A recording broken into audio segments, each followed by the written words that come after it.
Cuando se piensa en Bélgica, la mayoría imagina ciudades medievales pintorescas, chocolate exquisito y una rica selección de cervezas de primera calidad.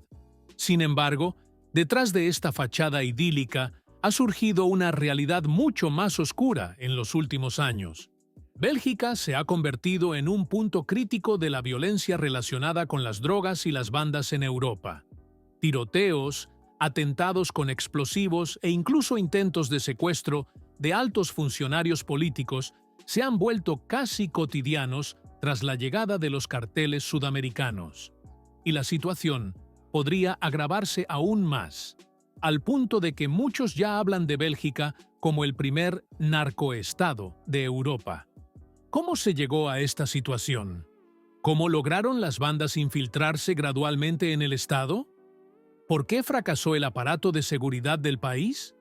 ¿Y podría Bélgica realmente convertirse en un narcoestado? Estas son las preguntas urgentes que exploraremos en nuestro análisis de hoy. ¡Adelante! Los cimientos de la actual espiral de violencia en este pequeño país se establecieron a finales del siglo pasado, particularmente con el auge del puerto de Amberes. Bélgica siempre ha disfrutado de una posición geográfica ideal, situada en el corazón de Europa Occidental, entre las economías más poderosas del continente, Alemania, Francia y el Reino Unido. Se convirtió en un punto clave para el comercio y el transporte en Europa. Desde Bélgica es posible llegar rápidamente a casi todos los países europeos gracias a su excelente infraestructura, que incluye una densa red de autopistas, conexiones ferroviarias modernas y puertos altamente desarrollados.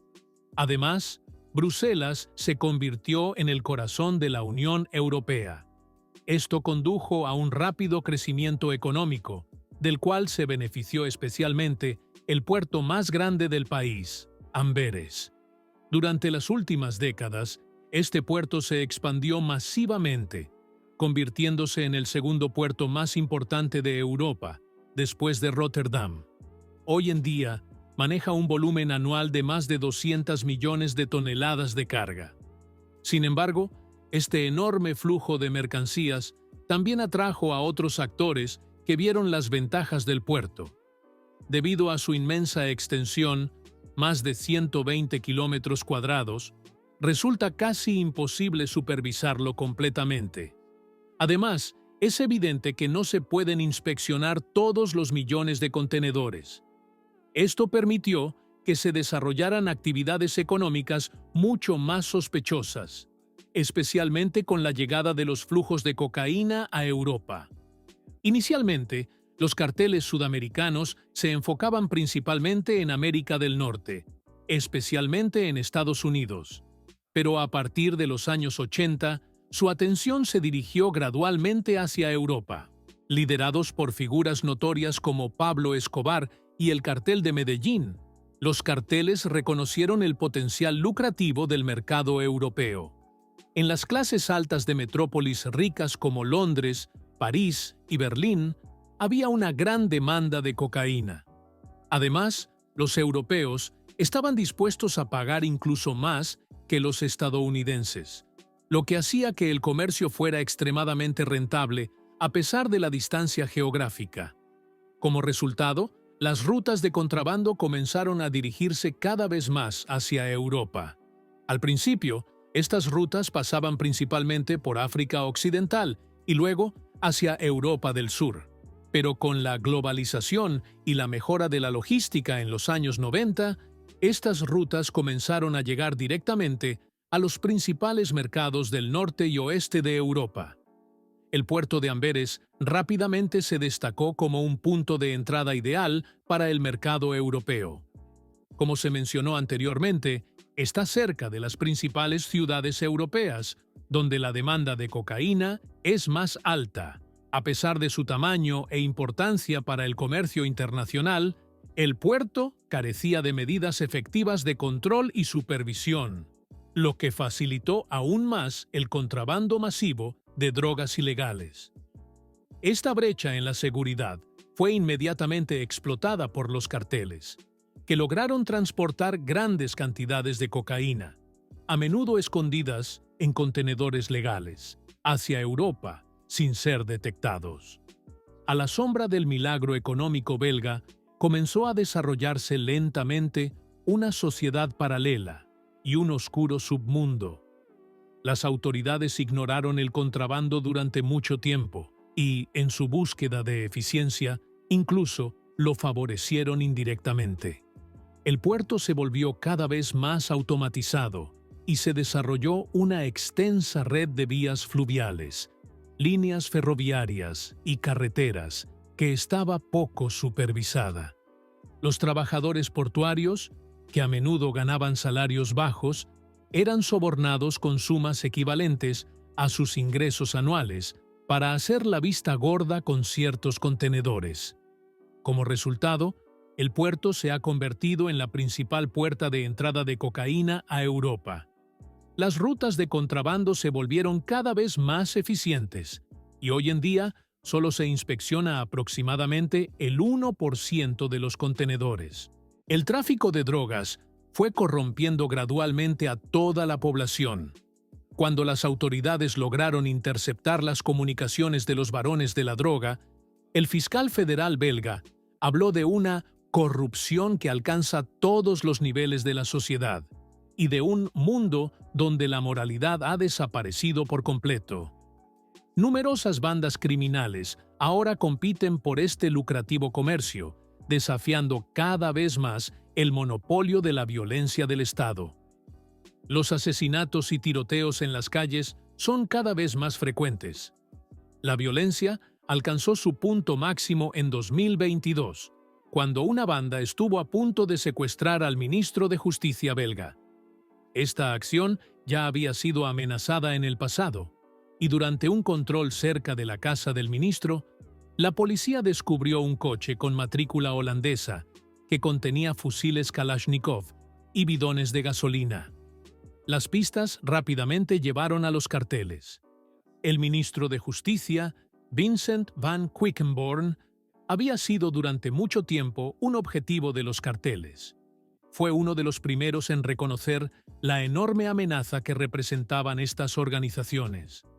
Reforzó a la policía y a las fiscalías que habían estado subfinanciadas durante años. Logró un gran éxito cuando la policía hackeó un servicio de comunicación encriptada, lo que llevó al arresto de más de 1.200 personas solo en Bélgica. Pero esto también lo convirtió en un objetivo constante de amenazas contra él y su familia. El ministro y su familia fueron inmediatamente trasladados a un lugar seguro y secreto. Su capacidad para desempeñar sus funciones está ahora severamente limitada, y él mismo declaró: «Mientras sea ministro, nunca podré ir solo a la panadería». Esto muestra hasta qué punto ha escalado la violencia en un Estado de Derecho en el corazón de Europa. Entonces, ¿qué está haciendo el gobierno belga al respecto? La aduana recibió más de 100 nuevos empleados y las fiscalías se fortalecieron aún más. Las autoridades también informaron de la compra de nuevos escáneres para inspeccionar los contenedores con mayor frecuencia. Además, los trabajadores portuarios de Amberes están siendo sometidos a controles más estrictos. Una corrupción a gran escala también facilita esta situación, según el Observatorio de la UE. Trabajadores portuarios, empresas privadas y funcionarios gubernamentales se benefician del comercio de drogas.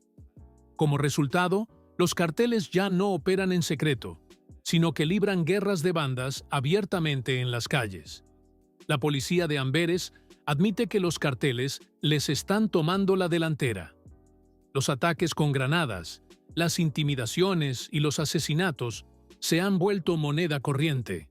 Además, el comercio de cocaína fomenta otras formas de criminalidad, como el lavado de dinero y el fraude inmobiliario, creando un verdadero círculo vicioso. Las autoridades, sin embargo, logran incautaciones récord de cocaína de vez en cuando.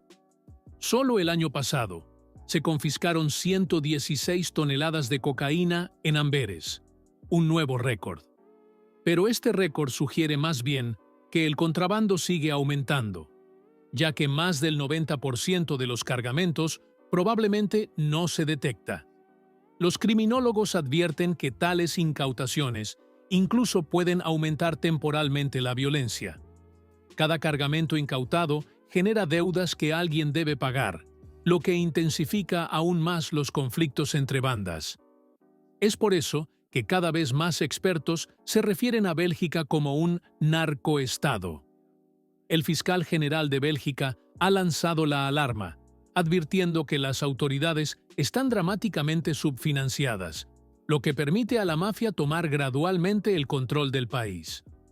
El fiscal general de Bruselas, Johan Delmoule, comparte estas preocupaciones y observa una competencia cada vez más violenta entre clanes y otras organizaciones criminales. Sin embargo, Bélgica todavía está lejos de las condiciones que se encuentran en verdaderos narcoestados como Colombia, Honduras o Guatemala.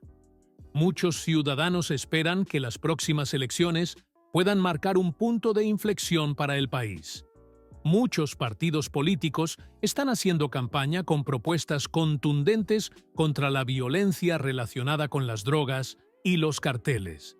Si estas propuestas tendrán éxito o no, está por verse, ya que muchos de los problemas mencionados no pueden resolverse rápidamente.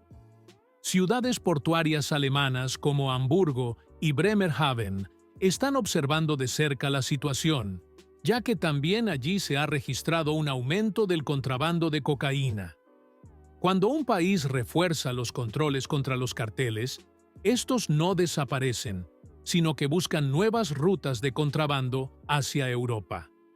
Por ejemplo, cuando los Países Bajos aumentaron sus controles, una mayor parte del tráfico se trasladó a Bélgica. El ministro de Justicia belga ya ha advertido a las ciudades alemanas sobre un inminente aumento del tráfico de drogas. Inviertan temprano en una supervisión adecuada, aconsejó. Según el ministro, una solución sostenible solo puede lograrse colectivamente, en un marco europeo.